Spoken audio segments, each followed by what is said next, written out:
Nature's wealth, good for your health. This is the Raw Life Health Show.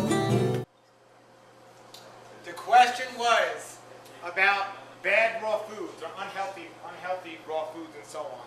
Well, the simple answer is if it grows in the ground, like a seed, a fruit, vegetable, nut, or seed, those are the best things for our body. The food you put in our body, the food you put in the ground that can grow, those are the ideal foods in the food. The more you get away from that, the less healthy it is for us. But we have to look at what is a food supposed to do for our body. And we have to weigh out the positive versus the negative with the food. The ideal foods for our body are foods that have only things in there that will benefit us. So, I could think of problems with a lot of the foods out there that aren't ideal, but kale or some leafy greens or spinach. There's nothing in there that's going to hurt us. It's wonderful. Low sugar fruits, if we don't overeat on it, there's nothing in there that's going to hurt us. It's wonderful. However, not everything that grows in nature is good for us. So we have to be careful. Dried fruit is too high in sugar, it's too concentrated, so too much of that is not good for us. So if somebody walks around eating dried fruit all day, saying they're raw food, it's the only one that's going to love them is their dentist. Okay, if we look at other examples, we would say raw food candy bars that are in all these packages. They're miscombined. Yeah. You could have two foods like an almond and a watermelon and a wonderful, but together they're not, because they're not a good food combination. So they're not ideally the best. It's very important that we eat good food combining. Then we go more down the line and see what's not healthy and so on. Sweeteners. The best sweeteners for our body would be things that are natural. So fruit in itself is the best sweetener because fruit is a wonderful food if we don't overdo it. So fruit is a wonderful sweetener. So fresh fruit would be great. Not dried fruit, but fresh fruit. The stevia is a wonderful sweetener. But if we have to liquefy and concentrate a sweetener and put it in a bottle, it's no longer healthy for our body. So there are certain things out there that some people might do during the transition and stage that they can get away with. But remember, it's a transitional stage, and in the long run, we shouldn't be doing it and considering healthy. For one of these, as example, is agave nectar.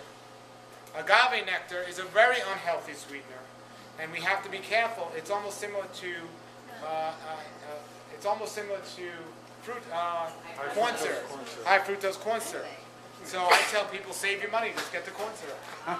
And all these other bottled sweeteners. Now, honey is a more natural sweetener. It would be honey, but still it's concentrated and it's higher. So we got to be careful with that. So we want to look at, fresh foods are the ideal foods to be.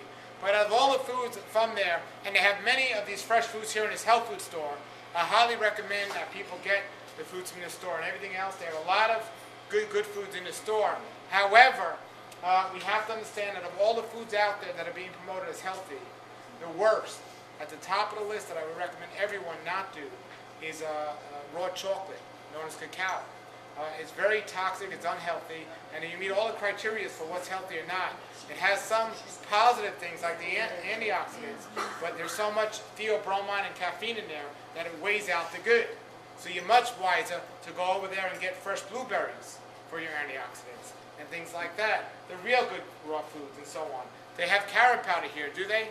Carrot powder is a wonderful natural food that you would enjoy straight from nature because a carrot pod is wonderful. It tastes great, wonderful, and it's a healthier food. So we have to understand what's truly good and what's not, what's being promoted. So I would recommend against the cacao. I'd recommend more for carrot. I'd recommend against dried fruits, and I'd recommend more for fresh fruits. I'd recommend against for the candy and wrappers, and I recommend more for properly combined good tasting food. So just little things like that to help us get a better understanding of what we can do would be better for us. The way kombucha is sold today, this is as gentle as I can be. The way kombucha is sold today is a very unhealthy product. It has sweeteners added to it, coloring added to it, and it's not healthy. It's more of an alcoholic beverage, a very slight low alcoholic beverage, miscombined than it is the probiotic promoting beverage that is meant to be, where if you're making kombucha up in some attic where you know what you're doing, like they do, like they used to do. So we have to be careful. Let me put it this way. Not all kombuchas are the same. So you have to make sure if you are going to get it, you know what you're doing, and you're using it the right way. It was used as a medicinal drink where people took a couple of ounces the way they did a probiotic.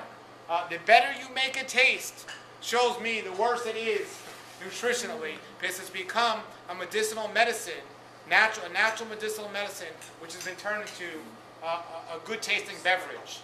Yeah, it's become a good tasting beverage. So medicinal things that taste great are wonderful. However, if we're using them as a refreshing drink as opposed to a medicinal product, then we're borderline if they really should be good for us or not. So I don't want to be known as the guy that takes away people's pleasures. I'm telling you not to eat late, not to drink kombucha and all this, but as I said, I'm doing this to tell you what works. There's hundreds and hundreds of things that you can do. You know, if you really want a good beverage that tastes great and is great for you, without a doubt, and there's no questionable things about it, get yourself a juicer and make a green vegetable juice. The question was about coconut oil. Is it good for us? Coconut oil is wonderful for us if we get a coconut, we cut it open, and we eat the coconut meat that has the oil in it. When you extract an oil or anything, you're making it concentrated, so it becomes even more of what it's initially supposed to be. So the fats in the coconut are wonderful when they're properly balanced out with the natural properties of the coconut. However, when you concentrate it, it becomes a different thing completely. Now, if somebody has a deficiency of the good fatty oils, it can help during that small time. But for somebody to do it on a regular basis, it can be a lot of fat. It depends what else you're doing in your diet, and you need a good variety of fats. And with all oils, this is true. You want a good variety, but you want to make sure it's not rancid. You want to make sure it's a complete source. That's why doing a whole source is better. But most people that believe it's some superfood, for some reason people think, well, it's good for me, so I'm going to do more of it. Well, the more is not always necessarily better. So it has great things and healing properties to it, but better off just to get the coconut. The question was, what kind of beverages can you drink while eating a raw food diet? First of all, you don't want to drink anything while eating. You don't want to drink with your meals. Digestion starts in your mouth. You don't have control after the food passes your throat, but before it, you have complete control. So what you do with it is tremendously important. And digestion starts in your mouth, and digestion starts with the saliva in your mouth. There's an enzyme in the saliva which starts breaking down the food in your mouth, so when it gets to your body and it's liquefied with its digestive enzyme in your saliva, your body has less work to do. The less work your body has to do, the better off you're going to process that food. However, if you swallow a food, if you drink with it, you're diluting the saliva. So the body's not going to break it down as much. So when it gets inside your stomach, it has more work to do. So you don't want to drink with your meals, you want to drink before or after your meals. The beverages that would be okay to drink between your meals, by far the best is going to be water. Herbal teas would be okay at room temperature. And green vegetable juices are wonderful. Green vegetable juices. Fresh lemonade. You can make a fresh lemonade with stevia, water, and lemon juice. Well, now the other question was, how do you get your protein? And I personally, I use nuts and seeds are wonderful. Hemp is wonderful. Hemp seeds are probably the best source of vegetarian protein. Wheatgrass, sunflower sprouts, bean sprouts, all of these are wonderful sources of protein. At Hippocrates Health Institute, they get it from like Azuki bean sprouts, mung bean sprouts, and things like that. They get their source that way. If you're going to do a 100% raw food diet, you have to be careful, because especially a raw vegan diet, because a lot of times people tend to overeat, and this creates a problem. As I said earlier, if you do this the right way, it's the best diet in the world. But if you don't do it the right way, you're never going to be satisfied, and you're going to end up overeating. And it's not the right way to do it. You do not need to be 100% raw to do this. A little cooked food can keep you satisfied from making mistakes of overeating on the raw food. And so I would recommend, if you can do if you have a disease or you desire to do 100%, then that's ideal.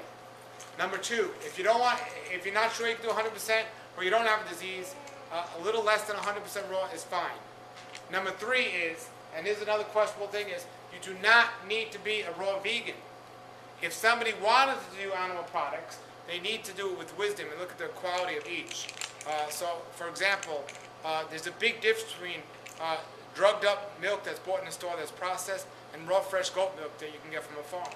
So whatever you decide to do is fine as long as you're doing the highest quality of Is wealth good for your health? This is the Raw Life Health Show. raw life.